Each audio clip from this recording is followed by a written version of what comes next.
Dear students, welcome to the STP Computer Education. Students, आज की इस वीडियो में हमें टेली ईआरपी 9 का चैप्टर नंबर 3 जनरल एंट्रीज का पार्ट थर्ड कंटेन करना है। स्टूडेंट्स, आज की इस वीडियोस के अंदर हमें डिस्काउंट की एंट्री को समझना है और ये जानना है कि डिस्काउंट की एंट्री कैसे होती है। ठीक है, सो डिस्काउंट एंट्री को समझने से पहले और करने से पहले आपको ये समझो कि जैसे कि मैंने आपको पिछली वीडियो में बताया था, जो भी आता था वो हम किस में रखते थे, डेबिट के अंदर, और जो भी हमारे पास से जाता था वो हम किस में रखते थे, क्रेडिट के अंदर। ठीक है, लेकिन डिस्काउंट के साथ ऐसा नहीं है। डिस्काउंट में क्या है, डिस्काउंट में ठीक इसका उल्टा है। मीन्स क्रेडिट के अंदर डिस्काउंट आएगा और डेबिट के अंदर डिस्काउंट जाएगा। ठीक है, तो इतना समझ लीजिए। सिर्फ आप अगर इतना समझ जाते हैं तो आपको जो अकाउंटिंग का जनरल एंट्रीज है वो सही से समझ में आ जाएगी। ठीक है, तो अब देखिए, ये है हमारा सेकंड क्वेश्चन जो कि मैंने आपको पहले नोट्स में दे रखा था। तो हम सबसे पहले इस सेकंड क्वेश्चन को करेंगे और इस सेकंड के अंदर डिस्काउंट वाली एंट्रीज हैं। ठीक है, तो हम उसको भी इसी के साथ साथ कर लेंगे। ठीक है, सो स्टूडेंट्स, चलिए शुरू करते हैं हम इस एंट्री को करना। ओके, तो यहाँ देखिए, पहली एंट्री क्या है, Rahul started business with cash. Means Rahul ने क्या किया, एक बिजनेस स्टार्ट किया, उसमें कैश लगाया 10,000 रुपये। ठीक है, तो अब हमें इसकी एंट्री करनी है। ज़रा सोचिए कि राहुल ने क्या किया, कैश लगाया बिजनेस में, तो क्या एंट्री बनेगी, सोच के देखिए क्या एंट्री बनेगी इसकी। इसकी एंट्री बनेगी cash account debit to capital account credit. अब ये कैसे एंट्री बनी, जरा वो समझने की कोशिश करिए। यहाँ नीचे आइए, ये देखिए, ये पहली एंट्री है हमारी, यहाँ पे बनी हुई एंट्री है। ठीक है, अब आपको याद होगा जब हम बेसिक अकाउंटिंग टर्म्स कर रहे थे तो उसके अंदर मैंने आपको कैपिटल का मतलब क्या बताया था। कैपिटल का मतलब बताया था कि जब हम किसी भी बिजनेस के अंदर फर्स्ट टाइम इन्वेस्टमेंट करते हैं तो उसी को इन्वेस्टमेंट को क्या बोलते हैं, हम कैपिटल बोलते हैं। तो राहुल ने यहाँ पे क्या किया, बिजनेस के अंदर 10,000 रुपीज़ की कैपिटल लगाई, तो कैपिटल जा रही है, तो यहाँ पे देखो क्रेडिट कर दिया कैपिटल को, और बिजनेस में क्या आ रहा है, 10,000 का कैश आ रहा है। ठीक है, अब एक बात और आप समझ लीजिएगा कि जो कंपनी है और राहुल जो है वो दोनों अलग है। ठीक है, कंपनी एक अलग पर्सन है और राहुल एक अलग पर्सन है। ठीक है, तो यहाँ पे राहुल क्या कर रहा है, राहुल कंपनी में पैसा लगा रहा है। ठीक है, तो राहुल ने क्या किया, कंपनी में कैपिटल इन्वेस्ट करी 10,000, तो राहुल के पास से कैपिटल गई, तो इसलिए कैपिटल आ गया क्रेडिट के अंदर, और जो कंपनी है, कंपनी के पास 10,000 रुपये आ गए, तो उसी को हमने यहाँ पे कैश अकाउंट डेबिट कर दिया 10,000। ठीक है, सो आई थिंक आपको ये समझ में आ गई होगी एंट्री। अब चलिए सेकंड एंट्री को देखते हैं। सेकंड एंट्री है इसके अंदर पेड इनटू बैंक। अब इस एंट्री में क्या हो रहा है, आप पैसा पे कर रहे हो, कहाँ पे, बैंक में। ठीक है, तो आपके पास से क्या आया और क्या गया, आपके पास कुछ आया नहीं आया, आपके पास से क्या गया, आपके पास से कैश गया। तो इसलिए देखो यहाँ पे क्या किया, हमने कैश को क्रेडिट कर दिया और पैसा आया किसके पास, बैंक वालों के पास, तो इसीलिए हमने यहाँ पे क्या किया, बैंक अकाउंट को डेबिट कर दिया। ठीक है, अब देखिए नेक्स्ट एंट्री है यहाँ पे bought goods from MS Singh and company on credit. अब इस एंट्री का मतलब समझिए, क्या लिखा है यहाँ पे, आप क्या कर रहे हो, आप उधार में सामान खरीद रहे हो। ठीक है, बॉट का मतलब भी क्या होता है, खरीदना होता है। ठीक है, तो हम क्या कर रहे हैं, बॉट गुड्स मीन्स आप सामान खरीद रहे हो, किससे, एमएस सिंह कंपनी से। ये जो आप सीओ डॉट देख रहे हो ना, इसको आप कंपनी बोलोगे। ठीक है, ऑन क्रेडिट का मतलब उधार में आप क्या कर रहे हो, सामान खरीद रहे हो एमएस सिंह से। तो आपके पास क्या आया, सामान आया, सामान का नाम नहीं पता आपको, तो देखो हमने क्या किया, परचेज अकाउंट डेबिट कर दिया। ठीक है, अब बताओ आपके पास से क्या गया, कुछ भी नहीं गया, गया किसके पास से, एमएस सिंह कंपनी के पास से। तो आप इस एमएस सिंह कंपनी को क्या कर दो, क्रेडिट कर दो। ठीक है, आई थिंक ये भी एंट्री आपको समझ में आ गई होगी। अब आ जाइए नीचे, यहाँ देखिए, यहाँ लिखा है परचेज फर्नीचर। ठीक है, सिर्फ यहाँ पे क्या लिखा है, परचेज फर्नीचर। अब जो हमने सामान खरीदा, मीन्स ये जो फर्नीचर खरीदा, ये कैश में खरीदा या क्रेडिट में खरीदा, ये यहाँ पे नहीं लिखा। तो आप एक बात को ये समझ लीजिएगा, अगर यहाँ पे कैश नहीं लिखा हो और क्रेडिट भी ना लिखा हो तो समझिएगा वो एंट्री कैश में हुई है। लेकिन अगर यहाँ लिखा होता परचेज फर्नीचर फ्रॉम राम, अगर नाम आ जाता तो समझिएगा वो एंट्री क्रेडिट की है, मीन्स उधार में खरीदा हुआ सामान है। लेकिन ना, अगर एंट्री के अंदर नाम भी ना हो और क्रेडिट भी ना लिखा हो, ठीक है, तब ही आप उस एंट्री को समझोगे कि वो कैश में की गई एंट्री है, मतलब कैश में परचेज किया हुआ सामान है, ठीक है, या फिर सेल किया गया कैश में है। तो आप इस बात का बहुत ही ध्यान रखोगे, जहाँ पे नाम हो या फिर क्रेडिट लिखा हो तो वो एंट्री कौन सी होगी, उधार वाली होगी, ठीक है। लेकिन जहाँ कैश लिखा हो या फिर नाम या फिर क्रेडिट ना लिखा हो तो वहाँ पे वो एंट्री कैश वाली होगी, ठीक है। सो आई थिंक आप समझ गए होंगे कि ये कौन सी एंट्री है, ये है आपकी कैश वाली एंट्री।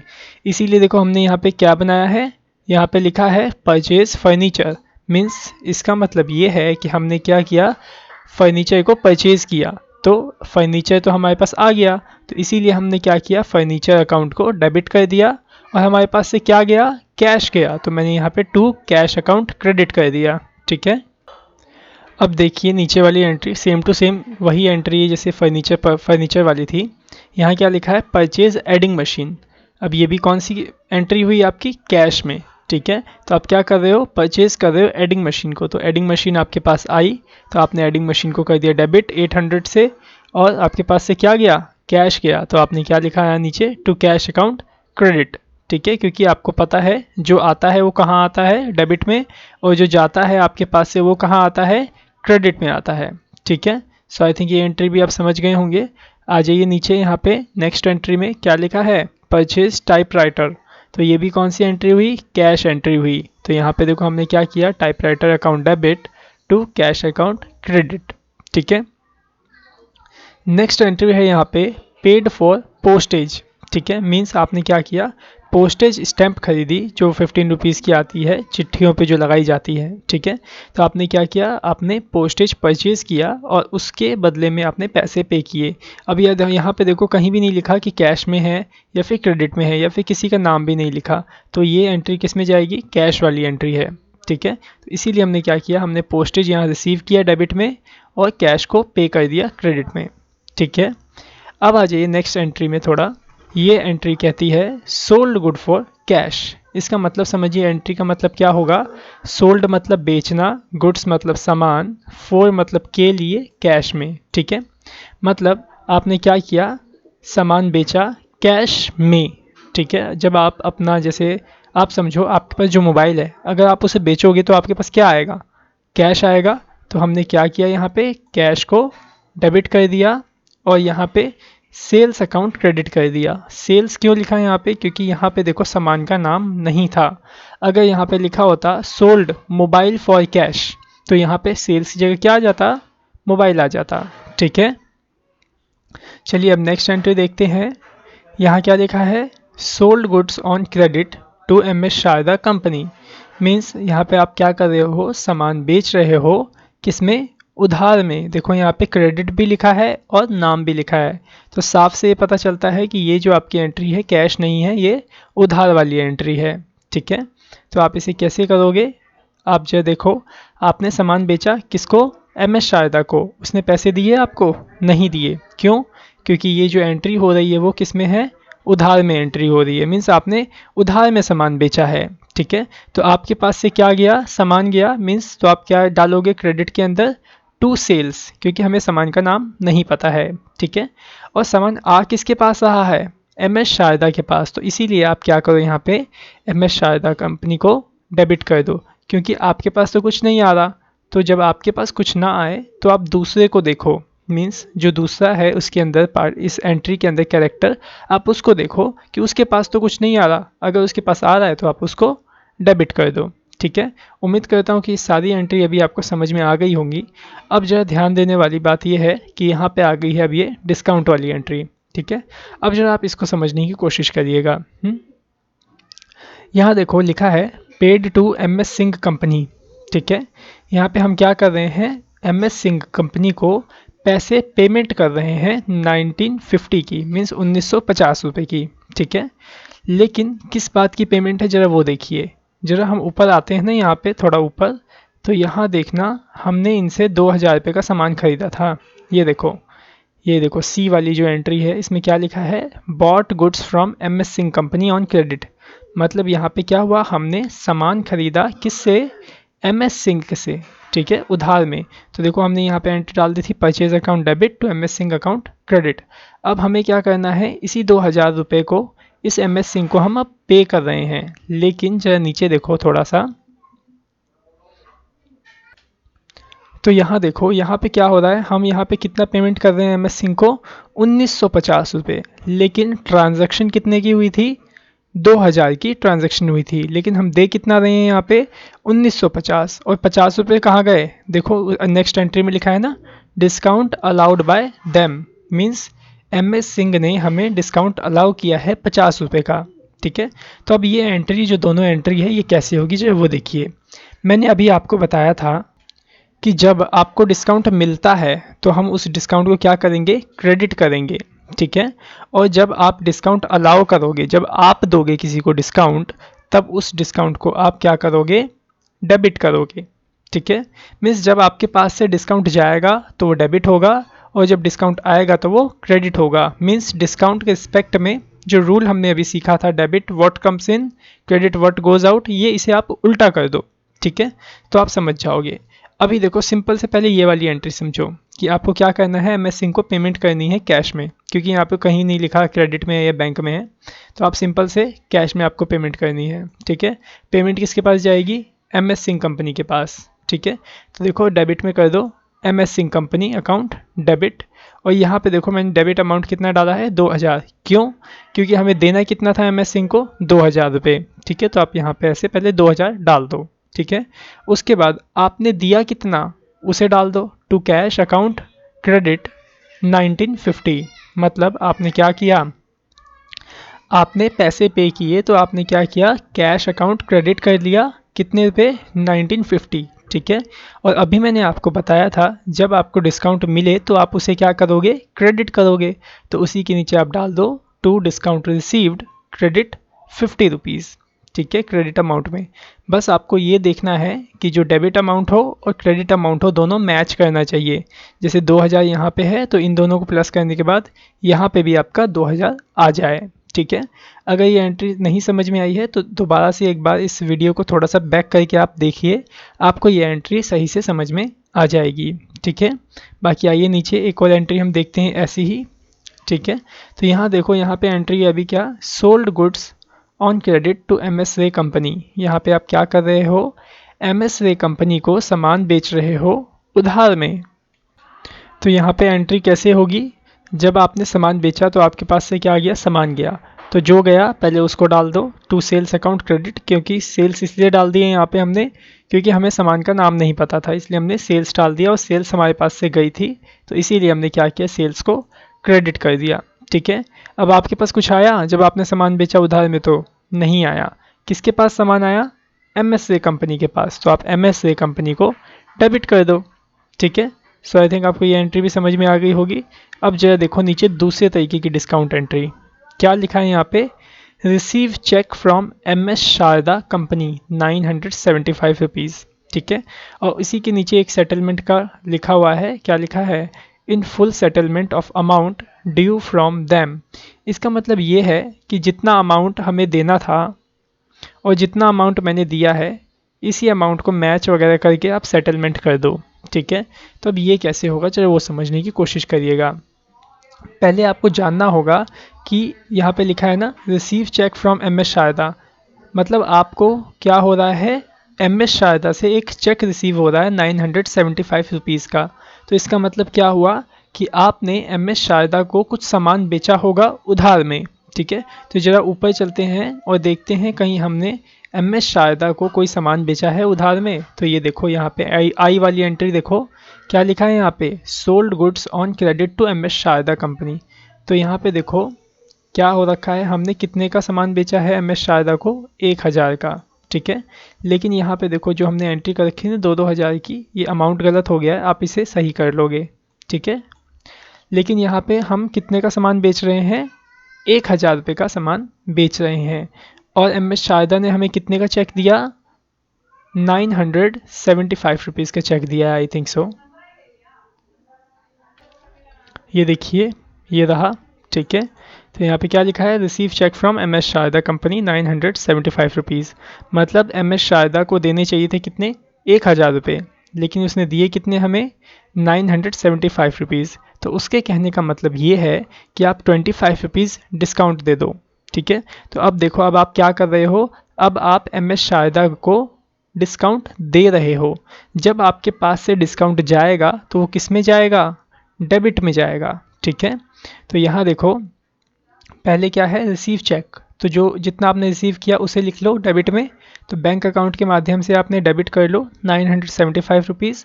उसके बाद आपने कितना डिस्काउंट दिया, डिस्काउंट अलाउड 25 रुपीज़, इसे भी आप डेबिट कर लो, ठीक है।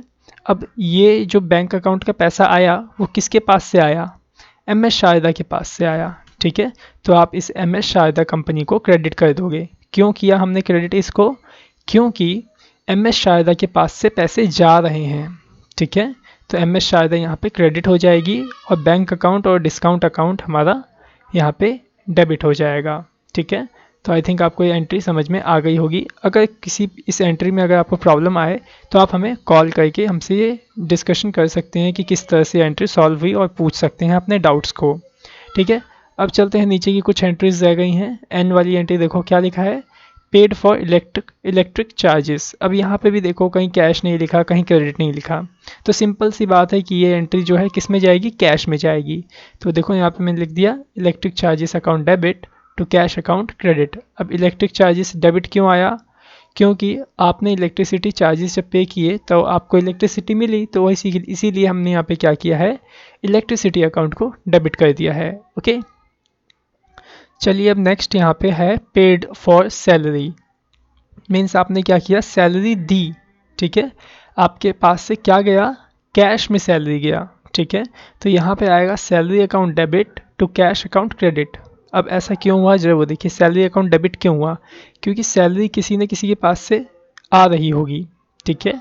सैलरी क्या है, एक तरीके का पैसा ही है जो आप किसी और को दे रहे हो, क्योंकि लिखा है ना पेड फॉर सैलरी, ठीक है। तो आप यहाँ करो सैलरी अकाउंट को डेबिट कर दो और टू कैश अकाउंट क्रेडिट कर दो, क्योंकि सैलरी तो कैश में जा रही है आपकी, तो आपके पास से क्या जा रहा है, कैश, और किसी और के पास क्या आ रही है, सैलरी आ रही है, ठीक है। तो जिसके पास सैलरी आ रही है उसे हमने यहाँ पे डेबिट कर दिया।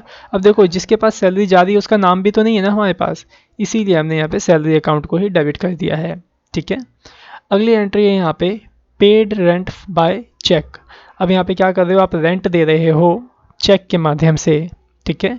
तो यहाँ पे किसी के पास रेंट जा रहा होगा, रेंट ऑनर के पास या फिर लैंडलॉर्ड के पास रेंट जा रहा होगा, तो इसीलिए हमने यहाँ पे रेंट अकाउंट डेबिट कर दिया। अगर कोई नाम होता है यहाँ पे तो हम उसका नाम यहाँ लिख देते, ठीक है। और यहाँ पे पेड हो रहा है चेक के माध्यम से, तो हमने यहाँ पे बैंक अकाउंट क्रेडिट कर दिया। क्यों बैंक अकाउंट किया, क्योंकि जब हम चेक देते हैं तो बैंक से ही तो आपके पैसे कटते हैं और बैंक से ही पैसे जाते हैं, तो बैंक से पैसे जा रहा है, तो इसीलिए हमने यहाँ पे क्या किया है, बैंक अकाउंट क्रेडिट कर दिया है, ओके। लास्ट एंट्री यहाँ पे देखिए क्या लिखा है, ड्रू फॉर प्राइवेट यूज़।